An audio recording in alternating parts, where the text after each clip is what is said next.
We do gender groups twice a week, Mondays and Wednesdays. And the reason we do gender group is that each individual client may have issues that he only wants to talk about with a therapist of his own sex amongst other clients who are of his own sex. So therefore on Monday afternoons we split the group by gender. We do the same on Wednesday. And that first group is a process group where they have the opportunity to talk about those kinds of issues. Gender groups are very popular. Monday and Wednesdays are some of our busiest days of the week. Some of the kinds of discussions that happen in gender groups are relationship issues, sexual issues, and just simply issues that the client himself or herself may not want to discuss in front of someone of the opposite sex. The importance of facilitating female gender groups is to create a safe space where women can come and learn to bond with other women.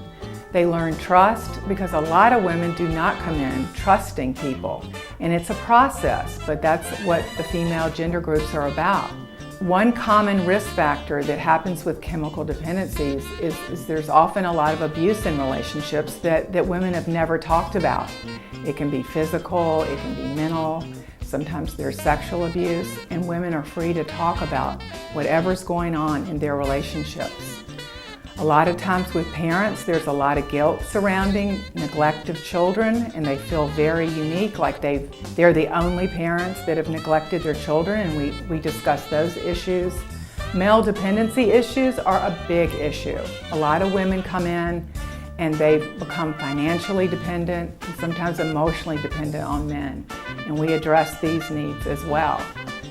Codependency issues are big. A lot of times both the female that's in the group and the person that she's in a relationship with use drugs and drink alcohol. And so we find that they put other people's needs ahead of their own in a lot of times a psychological way.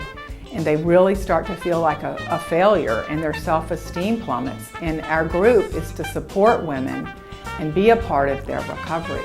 What's rewarding for me about facilitating gender groups is I get to see a whole change of communication with the women. Sometimes they come in and they're passive and very quiet and aren't ready to speak up.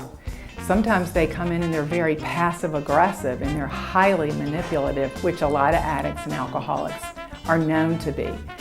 Some women come in and they're aggressive and rageful, and what we get to see, what I get to see and witness that I love, is they become assertive women in recovery, where they learn to ask for their needs.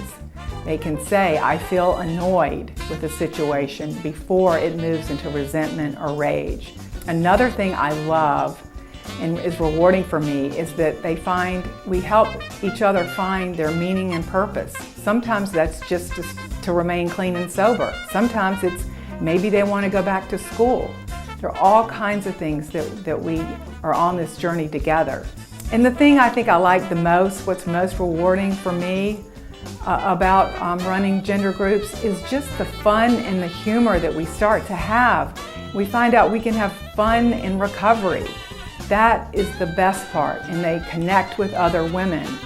And I kind of liken it to a metamorphosis. It's almost like a caterpillar and then they become a butterfly, and it's just a beautiful, soulful thing for me to watch. They develop compassion for other people, and it just brings me a lot of joy to watch.